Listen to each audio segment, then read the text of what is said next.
जब बिजली के खंबे पर चढ़े भक्त को बचाने आए साक्षात हनुमान जी। हनुमान अष्टक में एक दोहा है, लाल देह लाली लसे अरुधरी लाल लंगूर, वज्र देह दानव दलन जय जय जय कपिसूर। अर्थात हे हनुमान जी, आपके लाल शरीर पर सिंदूर शोभायमान है। आपका वज्र के समान शरीर दानवों का नाश करने वाला है। आपकी जय हो जय हो जय हो। दोस्तों, संकट मोचन हनुमान अष्टक में हनुमान जी के ही किए हुए कार्यों का वर्णन है, जिसे सुनकर वे प्रसन्न होते हैं और अपने भक्तों की हर प्रकार के संकटों से रक्षा करते हैं। वाराणसी के रहने वाले ब्रजेश बिजली विभाग में कर्मचारी थे और गांव और शहर में बिजली खराब हो जाने के बाद उसकी मरम्मत का काम किया करते थे। ब्रजेश हनुमान जी के परम भक्त थे। ब्रजेश ने भी हनुमान जी के जैसे आजीवन ब्रह्मचर्य का पालन करने का व्रत उठाया था। ब्रजेश वाराणसी में स्थित हनुमान जी के संकट मोचन मंदिर में प्रतिदिन दर्शन करने जाते थे और मंदिर में ही हनुमान चालीसा का पाठ भी किया करते थे। ब्रजेश बिजली से जुड़े खतरनाक कार्यों को करने से पहले एक बार हनुमान अष्टक का दोहा जरूर पढ़ते थे और हनुमान जी को याद करके ही फिर वो बिजली बनाने का काम शुरू करते थे। एक बार वाराणसी के एक गाँव में ट्रांसफार्मर खराब हो गया था। गाँव वालों की शिकायत के बाद बिजली विभाग ने नया ट्रांसफार्मर मंगवाया। गांव में ट्रांसफार्मर बदलने का काम भी ब्रजेश को मिला। ब्रजेश हर बार की तरह अपने सुरक्षा सामान और नए ट्रांसफार्मर के साथ गांव में पहुंचे। नए ट्रांसफार्मर को देख गांव वालों की भीड़ लग गई।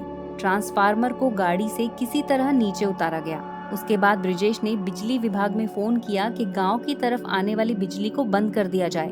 उसके बाद ब्रजेश ने पुराने ट्रांसफार्मर को उतारने के लिए खंबे पर सीढ़ी लगाई। खंबे पर चढ़ने से पहले ब्रजेश ने हनुमान जी का दोहा पढ़ा और उनको याद करके जैसे ही सीढ़ियों पर चढ़ने लगा, तभी वहाँ एक बड़ा सा लंगूर आ गया। लंगूर को देख गांव के सभी लोग और स्वयं ब्रजेश भी डर के मारे गांव वालों के साथ खंबे से दूर जाकर खड़े हो गए। लंगूर खंबे के पास लगी सीढ़ी पर चढ़कर बैठ गया। अब इतने बड़े लंगूर को देखकर किसी की भी हिम्मत नहीं हो रही थी कि उस लंगूर को वहां से भगा दे। तभी ब्रजेश को लगा कि लंगूर कब तक भागेगा ये पता नहीं, तो उसने सोचा कि लोगों को बिजली के बिना कोई कष्ट न हो, इसलिए तब तक बिजली को चालू करा देते हैं। ब्रजेश ने बिजली विभाग में फोन किया और बिजली को चालू करने को बोला, तो विभाग के कर्मचारी ने ब्रजेश को बताया कि बिजली तो चालू ही है, अभी बंद नहीं हुआ है। कर्मचारी की बात सुन ब्रजेश फोन पर ही उस कर्मचारी के ऊपर गुस्सा करने लगा। ब्रजेश को गुस्से में चिल्लाते हुए देखकर गांव वालों का ध्यान लंगूर से हटकर ब्रजेश की तरफ चला गया। ब्रजेश गुस्से में बोलने लगा कि तुम्हारी लापरवाही के कारण आज उसकी जान चली जाती।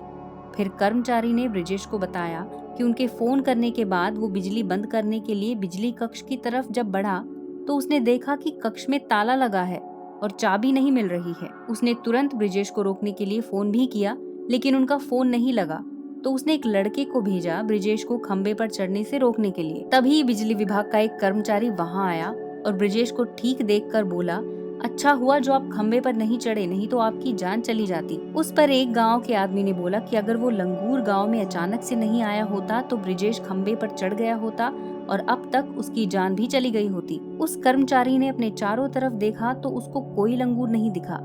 उस कर्मचारी ने बोला, कौन सा लंगूर, मुझे तो कोई नहीं दिखाई दे रहा है। गांव वालों ने भी जब ध्यान दिया तो लंगूर कहीं नहीं दिख रहा था।